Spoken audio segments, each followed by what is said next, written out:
أما بعد فأعوذ بالله من الشيطان الرجيم بسم الله الرحمن الرحيم إن بطش ربك لشديد إنه هو يبدئ ويعيد. اللہ پاک نے خپل بندہ پیدا کرے دے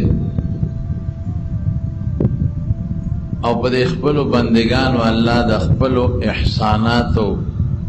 بارانونه کړي. ښکلی ژوند دی بیا انسان له ورکړی. لقد خلقنا الانسان فی احسن تقویم. په ټول مخلوق کې خشته شکل او په ټول مخلوق کې ښکلی قد و قامت دا الله انسان له ورکړی. بیا دا انسان له خدای پاک دا ټول مخلوق د ده د خدمت دپاره پیدا کړی. دا څومره څاروي چې تاسو وینئ دا د انسان د خدمت دپاره دي. د چا نه پی اخلي، په چا بار وړي، په چا سورلي کوي او بعضې څیزونه ښکار کوي په د ده دپاره دي چې دی د هغې غوښه وخوري. د دریاب کبان ورته خدای پیدا کړي چې د هغې نه دی فایده والي.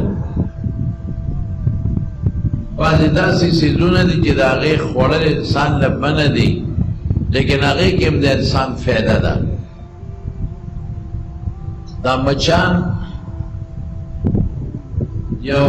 ملک کې یو رساله کې مې ډېر پخوا کتلي دي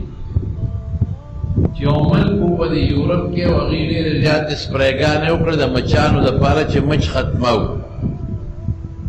مچان ختم شو. بیا هغې کې څه بیماري پیدا شوه. دا خبره ما څه 25 کاله مخکې لیدې ده. حیرانه اوس یېره ده چې څه بیماري ده. یو بیماري په هغه ملک کې پیدا شوه چې د هغې علاج اړو چا سره ونه. بیا د یورپ د نورو ملکونو نه خلک رالل چې د هغه بیمارۍ معلومات یې وکړل. وی دا یو جراثیم دی او د هغې نه دا بیماري خوره شوې ده او د دې جراثیم علاج مچان دي. مچان دا جراثیم خوري. نو بیا د نورو ملکونو نه مچان راوستل په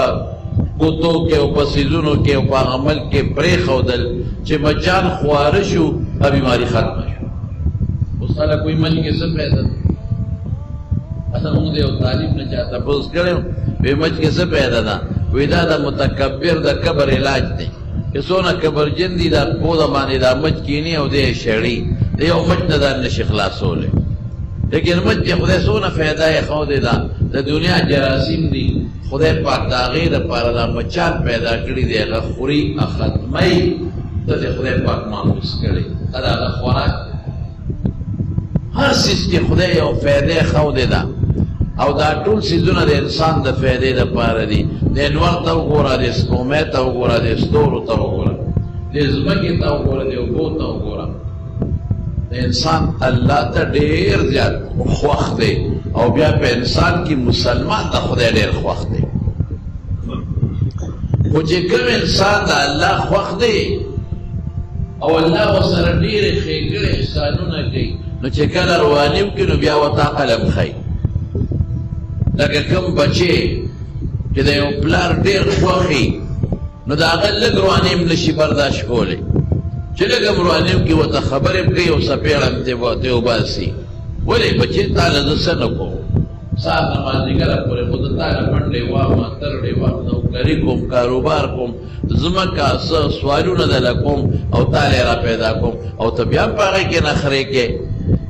نو دا پلار له ډېره غوسه ورځي چې کوم زوی سره یې مینه او هغه روانې کوي. نو انسان کې مسلمان سره د خدای مینه ډېره زیاته ده، محبت یې ډېر زیات دی. نو چې دا مسلمان روانې کوي نو الله پاک بیا څپېړه ورکوي.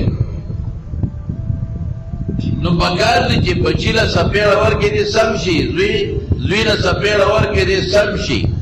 او چې سم نه شي نو دا بیا خطرناک دی. دا لوپر دی، دا ګندګیر دی، دغه څنګه چې رب العالمین انسان له څپېړه ورکړي دا دې دپاره چې دې ما ته رجوع کړي او دې توبه وباسي معافي وغواړي چې یا الله معافي غواړم بیا به نه کوم او چې معافي ونه غوښته نو د دې نه پس وله بیا خدای پاک خطرناکه څپېړه ورکوي موجوده دور کې دا سیلابونه چې رالل اوس تاسو ولیدل په نورو ځایونو کې هم دي په بلوچستان کې څونه سیلابونه دي دا خپل بدن هیر شي ورشالته غون غون کلي یوړل غون کلي ملیامین بالکل ختم شو کورونه داسې شو لکه ځمکې سره هوا او چې دا څومره اوبه ستا لاړې دا په سیند ورغلې او په سیند کې کور نه دوه کوره نه لس نه په سلګونو کورونه ملیامین کړل ختم د نامه نامه پورې او د اوبو پورې او د سیلې پورې اوبه اوس هم هلته ولاړې دا ټول دریابونه او د راوي او دا نور دا زموږ دا ټول په هغې ورغلل او برباد یې کړل دا د خدای عذاب دی دا د خدای قهر دی زمانو لکه د نوح علیه السلام په قوم خدای سیلاب راوستل غونډې برباد کړل برباد نه کړل دا د خدای غضب دی او د خدای قهر دی ولې موږ د خدای نه لري په دې بعضې ډلو کې اورم داسې ما ته نور پته نه لګي الله ته به پته وي خو دا بعضې ډلو کې وي هغه رواني به کېدل چې ما ته چا وی مونږ یې درته بیان هم نه شو کولی هغه ګناهونه به کېدل چې وي زه درته بیان هم نه شم کولی ټوله شپه به په هغې کې ګناهونه کېدل نو ګوره الله په انسان ته صبر کوي خو چې راویلي بیا پرې نه پرېږدي او دا یو جلد دی د مارونو ګور یاد ساتئ او دا به نه وایي چې دا سیلاب او دا عذاب خو راغی او دا په دغې خلکو راغی نه دا په دې نورو مرضلی شي د خدای پاک د عذابونو خو مختلف شکلونه دي یو شکل یې سیلاب دی بل شکل یې زلزله یو کال زلزله راغلې او څونه تبه یې کړې په دې مانسیره کې او په دې پټاباد او په دغه علاقو کې نو خدای خو په دې قادر دی خو به یو جړقه یې ورکړه خدای شته که دا کور دې پاتې شي د شپې به ودې او جړقه یې کړي او ټول خلک به د خپلو چتونو لاندې مړه پراته بیا به څه کې ځمکه وشلېږي دا بادی پکې په دې مانسیره کې چې زلزله راغله څونه ځمکه وشلېده غټ غټ کورونه وټلې په ځمکه کې لاندې لاړی بیا به څه کې نو خدای پاک زه حیران په دې چې مونږ به الله ته توبه پسو باسو کورونا را باندې راغله مونږ توبه ونه ویسته هېڅ توبه مونږ الله ته ونه ویسته زلزلې په مونږ رالې مونږ الله ته توبه ونه ویستله سیلابونه په مونږ رالل مونږ الله ته توبه ونه ویستله او پکې لا نور ګناهونه بیا کوو په دې سیلابونو کې خلکو څونه رواني وکړل په خلکو څه تېرېدل او بعضې خلک په دې اوبو کې صیبه لامبو وی او لرګي راکاږي او لرګي راوباسي هلکه دا خو پردي لرګي دي ظالمانو ظلم ولې کوي دا خو د چا سلیپر راوړي دي په هغې خو د هر چا خپل نمبر لیکلی شوی دی او خپل نوم یې پرې لیکلی شوی دی په هغې سلیپر او هغې خپلې نښې اچولې دي او خلک دي او هغه راوباسي او ځان دی کوي او بس خوشحاله دي ورته په سیلاب ته او بیا نو الله دې معافي وکړي الله دې معافي وکړي ډېر خلک بې کوره شو او ډېر خلک سړکونو ته ووتل ډېر خلک سکولونو ته لاړل او زمونږ خلک راځي په هغوی راشن یې تقسیموي چې راشن یې تقسیموي څه کوي د ښځو منځ کې او د جینکو په منځ کې دا بعضې لونډان ګرځي غریبانان خو بې کوره دي او په خیمه کې پراته دي او د هلکان دي او معمولي شی چې پلستن وړلی یا بل شی وړلی او هغه جینکو په منځ کې ګرځي هغوی وایي د خدای خاطر وکړئ دا تاسو څه کوئ زموږ یاده راغلی او بعضې پکې لا د هغه زنانو تصویرونه وباسي هلکه د سلو پوشې ورکوي هم پردی چنده نو د پردی لور خوره یا په موبایل اخلي انټرویو به دی څه چل شوی دی هغه غریب هغه خو نه پوهېږي که نه او کیمرې ورته مخامخ نیولې څو کوټې دې روانې دي او څنګه چلو شو او کور ته دې کله سیلاب راغی هغه تصویر د هغې هم لاړو د لوڼه دې څو دي دا مې لوڼه دي زامن هلکه د دې څه ضرورت دی لوڼه دې څو دي زامن دې څو دي دغه مې لوڼه دي او دا مې زامن دي شرمې حیا ولالې بېعزته کوې خپله لور لرې که نه لرې خپله مور لرې که نه خپله خور لرې که نه لرې او ووېرېدل ما ما ته نور پته نه لګي الله ته به پته خو باوسوق مې واورېدل چې ډېر خلک لګیا دي په سوشل میډیا او د دې سیلاب زدګانو په نوم د بار دنیا نه او د بار بل چندې راغواړي پنځه لګوي او دا 95 په جیب کې اچوي سم کاروبار خلکو ته میلاو خلکو ته په اساس کې رزق میلاویږي پیسې راغواړم او دا کوم او دلته د خلکو نه اصحاب راستلې راغونډې کې هغه پې ویشي او د اصحاب دالونه او سارونې وله پخوي هغه پې ویشي او په منځ کې په چندو د دنیا راغونډې کړلې خبره اوس ما ته یو سړي ما وې ما ته نوم ماله بیا زما زړه خفه کېږي مه خایه راته سړی دا حل دی زه د ښځې تصویر وباسې زه د زنانو تصویرونه وباسې هغې عذاب راغلی دی غریبانان هغه بې کوره دی جګانان هغې سکول ته تللي کالج ته تللي دي او ته کیمریو پسې ګرځې اسې وایه دوی په سره کیمرې ګرځې دا خو دنیا ته پته ده چې خلک بې کوره دی دغه ځایونو پسې کیمره وګرځه ولاړ شې نرشه جامې وباسه کشتي ته وخېږي او په دغه علاقو وګرځه او خلکو ته وښایه وایي دا کورونه روان کړه لکه هغه چې کومو کورونو کې د نامه اوبه ولاړې دي هغې تصویرونه واله دغه دیوالونو تصویرونه واله دغه کوټو تصویرونه واله او خلکو ته وښایه نو ته په ښځو ورځې او د ښځو تصویرونه لې او خلکو ته ښیې غریبانان یې خو بې پړوني دي چې ځانان یې هغه په پټو کې چې ځانان یې راوتي دي او ته هغې لونو پسې ګرځې تصویرونه ول وباسې او په شعر کې دې لپاره چې خلکو ته وښیم چې دا خو ډېره مظلومه طبقه ده چې ښه ډېره پیسه راوړي په ښه نیت یو سړی یو کار کوي الله به اجر ورکړي په غلط نیت چې خدای پاک یو انسان یو کار کوي نو خدای به دل هم سزا ورکوي د 50 روپو د 100 روپو امداد ورسره کوي په شرمونه دی وشرموله په سوشل میډیا یې د هغې تصویر او د هغې جامې او د هغې د لونو او د هغې د بچو نقشې دنیا ته ولېږلې او په فیسبوکونو باندې نن خلک ګوري ولې موږ د خدای نه نه یېرېږو سبب معلوم که چې دا عذاب ولې دی دا زما او ستا ګناه موږ څه ګناه نه کوو په دې ټول خور د موږ نه په لاره نشي تللی په موبایل او په فیسبوک لګیا یو موږ فلمونه ګورو موږ پردو ښځو تصویرونه ګورو په سودا کې ګډه موږ کوو په پیو کې اوبه موږ اچوو په ټماټرو کې څښا د روغو سره موږ خرڅوو په مسالو کې غلا موږ کوو په غوړو کې ګن موږ ګډل په چای کې ګن موږ ګډل دا خدای نه دی دا یو جګه الله خو د کورونا په شکل کې مخاو او د سیلاب په شکل کې مخاو او خدای ته به توبه وباسه الله نه معافي غواړي استغفار به وي کنه دې پسې قبل درز راغی کنه نو رسول الله مبارک فرمایي بیا به اوچ سره لامدم سوځي ختم د حضور پاک نه تپوس یې باقاعده وی نیکان چې پکې دي وي دا به هم پکې مري او ثم یبعثون علی نیاتهم بیا به هر سړی په خپل نیت باسي داسې جرأت به راشي چې بیا به هېڅ جوړ نه شي لیکن غلام بچ شوې حکومت درته اعلان وکړه ځان ډډې ته کا خو که د زلزلې یو جړق راغی که نه نو بیا به د حکومت په اعلانونو بیا چې کېږي برباد به ګرځي و شاید خلکو غریبانو ته تپوس وکړئ چې چا کورونه یې وړي دي د چا میخې یې وړل چا څاروي یې وړل د چا ګاډي یې وړل غوړ موټې کوچونه یې وړل ملیامېټ شو علاقه ورشئ د دنیا خلک یو ځل سیلاب راغی د خیالي دې خواخوشه د علاقو ته وګورئ برباد شو غریبانان پټي لاړل تباه شو پندونه یې لاړل تباه شو کورونه یې وغورځېدل بې کوره شو خواران بجلي ورته نشته پکې ورته نشته په سکولونو او کورونو کې پراته دي ښه کولی شي نو ښېګړه ورسره وکړه خو د حیا او د پردې په شکل کې دننه ښځو کې مه ګرځه دننه د ښځو تصویرونه ما نه خدای نه ویارېږه او د دې غریبانو د چندو پیسې مخ ونه ګورئ دا د سور غوښه ده ګورئ تباه به شي برباد به شي د خدای نه یاره پکار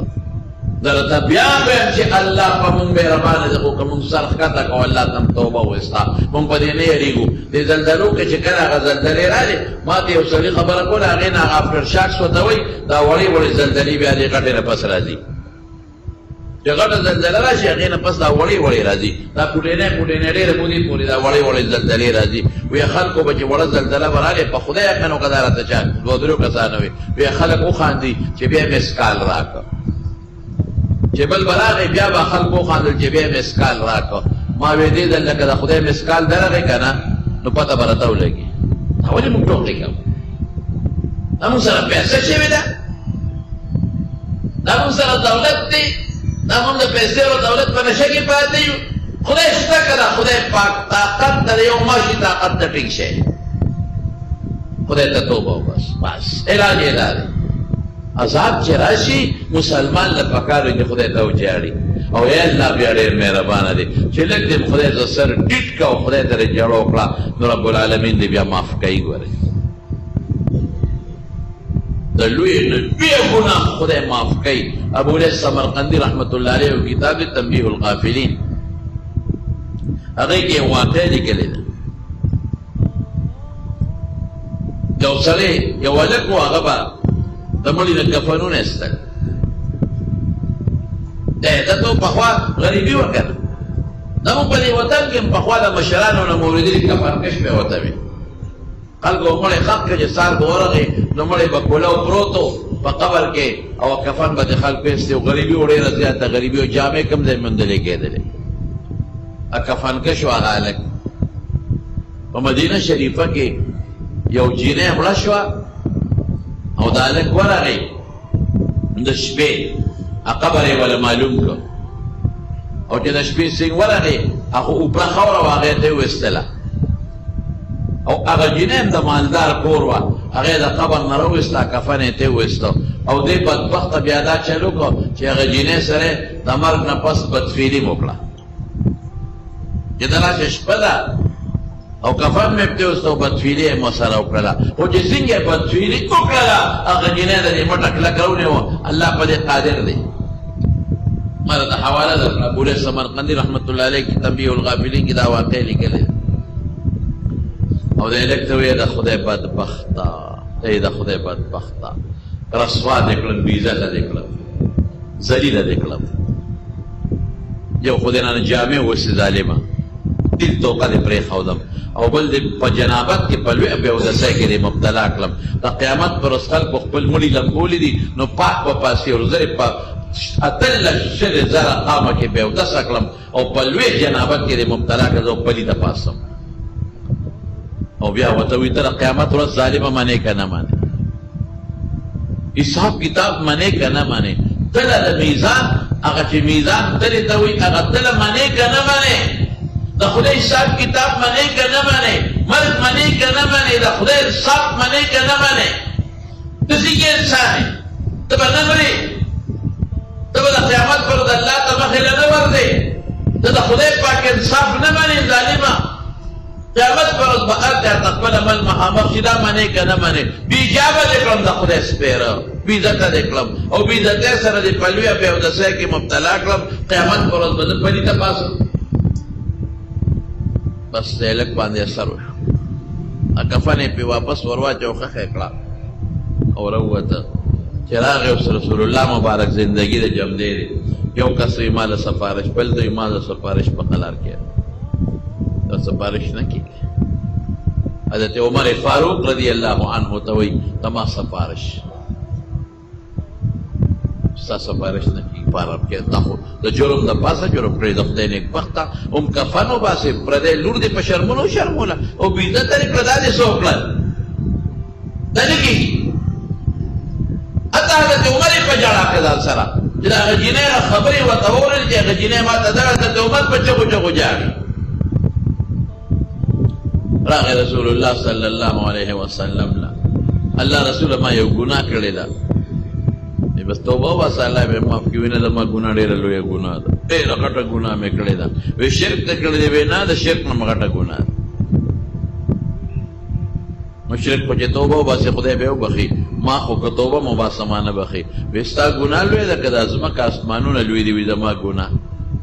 وایي ستا ګناه لویه ده که د عرش لوی دی وایي زما ګناه وایي ستا ګناه لویه ده که کرسي لویه ده وایي زما ګناه وایي ستا ګناه لویه ده که خدای لوی دی د خدای شان د خدای صفت دا هلک ورته وایي چې یاره بېشکه د خدای شان خو ډېر لوی دی خو د هغه لوی شان مقابله مې کړې همې خفه کړې هلکه څه ګناه دی کړې وی د الله رسوله او جاړي دا هلک ورته په چغو چغو زه کفنونه وباسم زما دا عادت ګنهګار دقسې مې بېګا د یو جینۍ نه کفن وایسته او ورسره مې بیا دا بدفعلي م کړې ده اوس ووایه زما ګناه وړه ده او که لویه ده ما به خدای معاف کړي او که نه رسول الله مبارک و مخ وی د خدای سپیره دا دې څه ظلم وکړو هغه خو دې بیجابه کړه او رسوا دې کړه او د قیامت په ورځ به خدای ته ته څنګه ودرېږې چې دا زنانه الله پاک د قیامت په ورځ خدای ته مخامخ ودرېږي او خدای ته شکایت وکړي چې دې سړي زه بیجابه کړی او الله خلکو خپل مړي لمبولي دي پاک دله راغلي دي او زه خپلو خپلوانو لمبولي وم او ته الله په لویه بېودسۍ کې مبتلا کړم او بېعزته یې کړم د قیامت پر ورځ خدای له به څه جواب ورکړي الله رسوله ما خو درته ووایي چې زما ګناه لویه ده ځه تا د دې ګناه سپارښته شم لار خو زموږ ستاسو په شان نو په سچه توبه وویسته او الله ته جاړي چغې وایي خدای ته او خدای ته جاړي څلوېښت ورځې په بقي کې او په یو ځای بل ځای په ځنګلونو کې الله ته چغې ووالې الله ته جړاګانې وکړې او څلوېښت ورځې پس څه وایي وی الله بس یو خبره کوم بس الله دا اخري خبره مې ده دا مې ومنه که زما توبه دې قبوله کړي زما پیغمبر پې خبر کړه او مسلمانان هم پې خبر کړه او که زما توبه دې نه قبوله کړې الله اور نازل کړه او ما دلته وسوځوه چې خبره ختمه شي بیا څه وایي الله د آخرت اور ته نشم ټینګېدی ګور دلته راولېږه مړه به شم د دنیا اور چې دی وایي خو مړه به شي د آخرت اور کې مرګ نشته بیا ټول عمر به سوځېږي زه نه پوهېږم چې دا مونږ باندې څه بلا شي مونږ خو د دنیا دې ګرمۍ ته نه شو ټینګېدی او د قبر ګرمۍ سره به څه کوو مونږ سره خو په قبر کې زده نه ایسي شته نه را سره پکې شته نه را سره سولر شته نه را سره به بوز شته هلته به څه کوو مونږ خو د دنیا دې مال ته نه شو ټینګېدی منډې ته وو لړم چې دی چې منډې وتړلې وی او یو خوا بل خوا هغه به څه کوې چې لاس پرې نه شي راقولې او لړمانان او ماران درنه راته دا ولې زموږ نه یېر د قیامت ورځ ولې موږ نه یېره ده د قبر دا همیشه زندګي ولې موږ نه یېره ده د ځنکدن سره به څه کوو په خدای قسم زه تاسو ته یو بنیادي خبره رونه کوم زه د مرګ نه د دې ځنکدن نه ډېر یېرېږم دا ډېر ګران کار دی چې وروڼه د نګیر چاپېری بچي د نګیر چاپېرې ښځه درته ناستی نوسان وسي درته ناستی او ته ترې روانې او په مستقل سفر ته وځې چې دا رایات کوم په دې اړه مې تیاره شي چې دا هر څه مې جوړ کړي دا کور مې جوړ کړه دا موټر هم بار ولاړ دی دا خشته بستره هم رانه پاتې را دی نه به ځم په پوزکي کې به مې سملې او قبر ته به مې وړي او دا بچي هم پاتې دی او نوسي او دا بینک کې خو مې په لکونو روپۍ پرتې دي هغه هم پاتې شوې او بلا پلاټونه او بنګلې مې اخیستې او کارخانې مې اخیستې دا خوار سمانه پاتې شو دا خو بل ته پاتې شو دا به څه کېږي چې دا په دغې سفر سړی چې حج لځي صرف څلوېښتو ورځو له نو د ژړانې سترګې د اوښ نه نه قلاریږي او ټول بچي مو ورپسې جاړي او چې عمرې له میاشتې لمځي نو ټوخه ټوخه کوي او سکونډه سکونډه کوي او جاړي او داسې ټول عمر ځې مکمل په سفر ته روانې او دا څه دا خو به زه جسته وکړې چې خپلې جامې به واچې او به لامبې او موټر کې به کېرې او ښه صفا سوتره به ځې که ځنکدن کې درته فرشتې زنځیر ونیسي او غصا درنه راکاږي بیا به ورسره څه کوې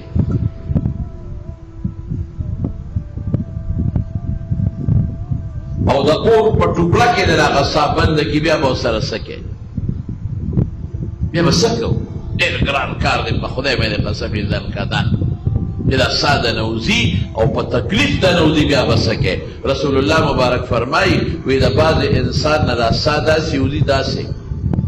لکه وي سسپار چې سور کې په اور کې تک سور او په لمدو مالوچو کې راکاږي نو دا مالوچ به غرغنډه نه وځي که لمده دي او دا به لوخړې کوي لوګي به کوي وی دقسې دا ساه د ده په دې رګونو کې راکاږي او دا رګونه ورسره قطرې قطرې شي او لوګي کوي او حضور پاک فرمایي تذکره کې لیکلی دی قرطبي وی د ساه سره د ده د رګونو نه د غوښې هغه ټوکړې پاکړ که دا ځنکدني بیا به ورسره څه کوو الله دې راته معافي وکړي د خدای نه دا سوال کوي زما د نسب په خدای مستي مه کوئ مستی مه کوئ لویي مه کوئ کبر مه کوئ مونږ ډېره زیاته مستي شروع کړې ده خو چې پیسه راځي په مونږ کې مستی پیدا کېږي چې دولت راځي په مونږ کې کبر پیدا کېږي خو چې لږ غوندې یو پوډۍ مالدار کېږو زمونږ نه آخرت هېرېږي زمونږ نه خدای رسول او دین هېرېږي او ځان د ټولو نه لوی سړی ښکاري دا سوال کوئ د خدای نه چې کله هم د الله نه سوال کوئ یو دا سوال کوئ چې خدای خاتمه مو بالایمان کړي یو دا سوال کوئ وی الله مانا هغه وخت کې سامو باسه الله چې ته کوم وخت زمانه خپې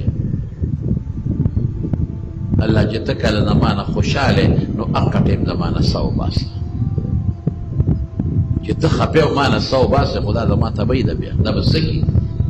او چې ته خوشحاله او مانه سو باسه نو زما دپاره کامیابي ده نو ولې موږ نه دا درکدن یې دا قبر موږ نه ولې یېر دی او د آخرت زمونږ نه ولې هېر دی نو دا سړی لګیا دی خدای پاک ته چغې وایي یا الله که زما توبه دې قبوله کړي نو زما پیغمبر خبر کړه او که زما توبه دې نه قبوله کړي الله د دنیا دا اور ټیک دی د آخرت د هغې نه مې ساته یو اور نازل کړه او ما پې وسوځه چې ختم هلته جبریل علیه السلام راغی او حضور پاک ته کېناسته الله راولېږلم الله رسول الله راولېږلم الله راته ووی چې ته لاړ شه او حضور پاک ته ته ووایه چې دا مخلوق تا پیدا کړی که ما پیدا کړی نه دا خو الله پیدا کړی رزق ته ورکوې که زه ورکوم نه رزق خو ته ورکوې الله ژوند تا ورکړی دی که ما ورکړی دی نه الله تا ورکړی دی ما خو نه دی ورکړی او بخښنه زما لاس کې ده که ستا نه الله ستا په لاس کې ده زما په لاس کې نه نو تا څنګه غالب ته وې چې ځه تا خدای نه بخي ورشه په پلانکي ځای کې ناست دی ری والا ما معاف کړی دی ما بخلی سر ښکته که خدای ته فقلت استغفروا ربكم انه كان غفارا خدای ته وایي الله ما معاف کا نو خدای بخونکی دی زما قسم دی که دونه مور او پلار په بچي مهرباني څومره چې الله په خپلو بندګانو مهربانه دی هسې تاسو ته یو خبره کله چې زوی د مور پلار نافرمانه شي او بالخصوص د مور نافرمانه شي یو عالم لیکي وی دا ما په خپلو سترګو لیدلي چې یو ماشوم مور د کوره بار راویسته لارې ته یې وشړه چې ځه زه ته وکېږم او دروازه یې ورته بنده کړه ماشوم راکوټ روانه یې کړه مور یې غوسه کړې وه قار کړې وه بار یې راویست ځه رکېږه بیا د دې درشل له را نشي دروازې له زه چې کوم ځای کار کې ځان نه مزدوري کوم که چا سره مصریتوب زده کړې وکړو چا سره چولې خرڅې وکړو هر څه کوې ځه رکېږه ماشوم راکوټې دی هغه په دې درشل د پاسه سم لاسته او په چغو چغو وجړل ای مورې چېرته لاړ شم تا زه راوښړلم زما بله مور شته چېرته لاړ شم اوس که دا بچې لاړ چې ظاهره خپل کار به کوي نو دا لاړ برباد شو ضایع شو په پردي بچي څو خیال نه ساتي که لاړې چا سره د شاګردي مې شروع وکړه ټیک ته ډېر نیکان خلک شته چې د پردو بچو خیال ساتي د یتیمانانو لیکن ډېر ظالمان هم شته که دی لاړ برباد شو چې زه دې وکړو برباد شو لیکن دی بچي زه ونه کړو او ده څه جل وکړو په ژړا شو ای مورې زما بله مور شته تا زه راوشړېدم بیا به نه کوم مور بیا به نه کوم او جاړي جاړي او دی ماشوم د هغه خپل کور د دروازې په درشل سر کېښود په خاورو کې سملاس جاړي په ژړا کې وایي مورې ما خفه کړې که نه مورې زما بله مور شته کوم خوا لاړ شم مورې زما بل کور بل در شته زه کوم خوا لاړ شم په دې ژړا ژړا کې دا ماشوم په هغه درشل د خپل کور وده شو څه وخت پسې مور راغله اوسې بار ګوري یا بچي ګوري یا بل څه کاری دی خو چې دروازه یې څنګه اوچته کړه ویې کتل ما ماشوم په خاورو کې لید پرېت پروت دی او په مخ یې د اوښکو قطارونه روان دي او سلګۍ والي دي او په ژړا کې وده دی نو د مور مینه بیا مینه دا بچی راواغېسته او د خپلې سینې پورې جوخت ونیوه او په خپله لوپټۍ دی خاورې پاکې کړې او اوښکې دې پاکې کړې یا بچې نو زه دې خفه کړی یم که نه او ښکلی یې هغه مور او کور ته یې دننه کي ویې لمبئ او خشته جامې ورته واچوئ هغه ژړا د بچي سلګۍ او اوښکې د بچي مور کوم ځای برداشت کولی شي او سینې ته یې راجوخ کړي او بچې په مینه ورته وایي بیا مه کوه ښه بیا روانې مه کوه ښه بچې دا دې کور دې راځه او زه دې مور یم بچې او ښکلی یې جامې ورته اچوي لمبۍ یې او په خپله لوپټه دې خاورې پاکوي په خدای قسم چې کوم بنده دا چل وکړه چې خدایه ته ما شړې زه بل خوا نه ځم خدایه زما بندر نشته او رښتیا خبره ده موږ به چا له ځو موږ له چې خدای څپېړه راکړي شته بل څوک چې موږ هغه ته ووایو چې موږ د خدای نه خلاص نشته موږ له چې خدای شړه راکړي بیماري راولي را باندې تکلیف را باندې راولي غم راولي مصیبت راولي مقدمه راولي اسپتال راولي رښتیا ووایې په دغه تکلیف کې موږ بیا چاته چغه وو الله داسې بیماری دي چې د اربونو د کربونو ډالرو خلک دي بیا د هغې بیماری علاج نه ورسره او د مرګ د بیماری علاج چا سره چې ډېره مالدار او مړ شي د مرګ د بیماری علاج بیا شته نه بعد چې بل چا سره بغیر د الله نه نو چې الله څپېړه درکړي او د بار راوغورځوي او ته خدای سره کبر شروع کړي نو د خدای څه کولی شي نو د خدای په درشل په چوکاټ سر ولګوه د خدای په درشل او په چوکاټ سر ولګوه او خدای ته چغه ووهه او څه ووایه میں تیرے سامنے جھک رہا ہوں خدا میں تیرے سامنے جھک رکھا ہوں خدا خدا ستا مخکې د تا ته ټیټېږم او بل چا ته نه ټیټېږم میرا کوئی نہیں اللہ تیرے سوا میں تیرے سامنے جھک رہا ہوں خدا اللہ ستا مخکې ټیټېږم دا ووایه چې خدای تا ته ټیټېږم میرا کوئی نہیں اللہ تیرے سوا ستا نه سوا زما بل څوک نشته خدا کبر مکه ورشه خدای جمعات ته او نفل وکړه كان رسول الله صلى الله عليه وسلم اذا حزبه امر فزع الى الصلاه چې کله به غمجن شو مونځ ته به ودرېده او هیبت سره به لاړ الله فورا راشه توبه وباسه په پردو لرګو پسې مه ګرځه په دریابونو راشه الله ته دا غم پتا مراتلی شي ظلم مه کوه زیاتې مه کوه د پردو جنکو تصویرونه د خدای دپاره مه اخله او پردی ښځې مه بې حیا کوه راشه او سر به سجود سه چې الله نن دې زما په دې خور عذاب راوست دا سبا په ما هم راوستی شي په بل شکل کې راوستی شي که نه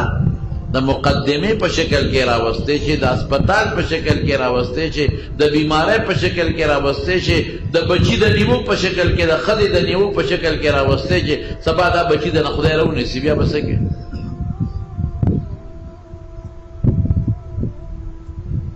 میں تیرے سامنے جھک رہا ہوں خدا ستا مخکې زه ټیټېږم الله میرا کوئی نہیں اللہ تیرے سوا ستا نه بغیر زما څوک دي زه به چا له ځم دقسې د خدای په درشل سر ولګوه جومات د خدای درشل ده جانماز د خدای درشل ده په نیمه شپه خدای ته پاسه وجاړه وته اوښکې ووایه رب العالمین ته په قسم په خدای دغه مور په دغه درشل والا بچي دونه مهربانه نه ده څومره چې الله پاک په خپل بنده مهربانه او بیا به د خدای خیال ساتي ابن القیم رحمه الله لیکلی دي یو عجیبه خبره لیکلی ده وی چې یو سړی په لاره باندې روانو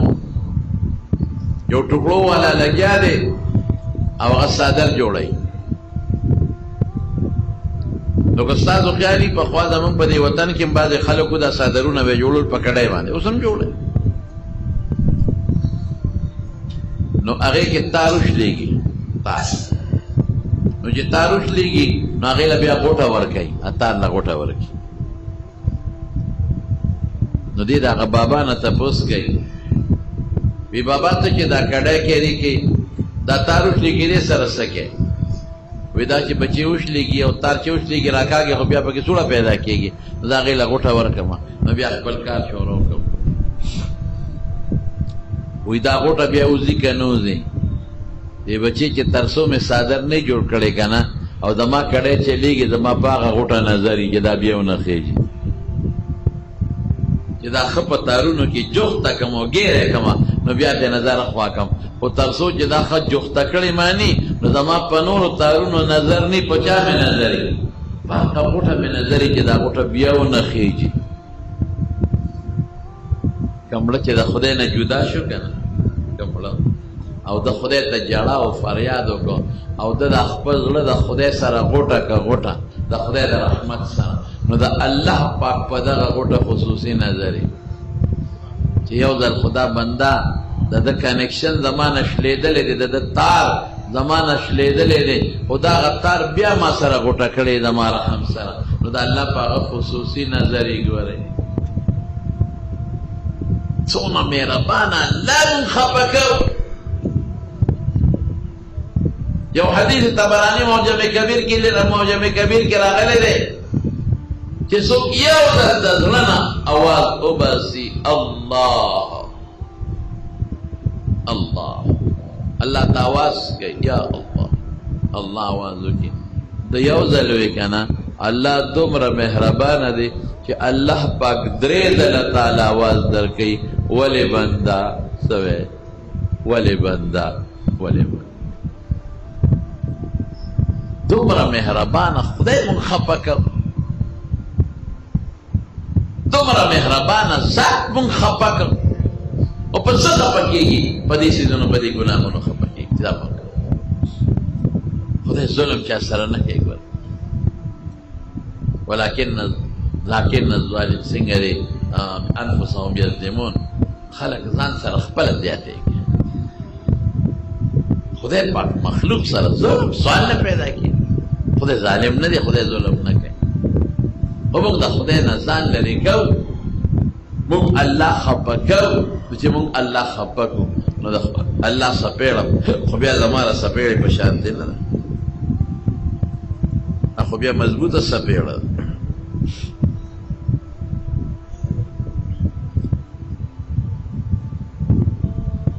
نو خلاصه دا درنو چې د خدای په قهر او غضب کله راشي نو بنده له پکار چې توبه وباسي ډېرې دا سوچ وکړي چې الله دا زما څه ګناه کړې ده او په هغه ګناه تا زه رانیولې او د استغفار ووایي دا بهترین عبادت دی استغفر الله الذي لا اله الا هو الحي القيوم واتوب الیه د دې نه بهترین شی بل نشته قرآن شریف کې الله تعالی فرمایي وما كان الله ليعذبهم وانت فيهم وی چې ته تر څو موجود یې په دې خلکو کې نو عذاب او اهل مکه کې چې په مکه کې تر څو پیغمبر مبارک موجود و نو دا بیا عذاب نه راته خو چې حضور پاک د مکې نه مدینې ته لاړ مختلف عذابونه پرې شروع شي او بیا فرمایي وما كان الله يعذبهم ما كان الله معذبهم وهم يستغفرون څوک چې د خدای نه بخښنه غواړي چې الله ما معاف کا الله ما معاف کا الله ما معاف کا نو هغه خدای پاک عذاب نه ورکوي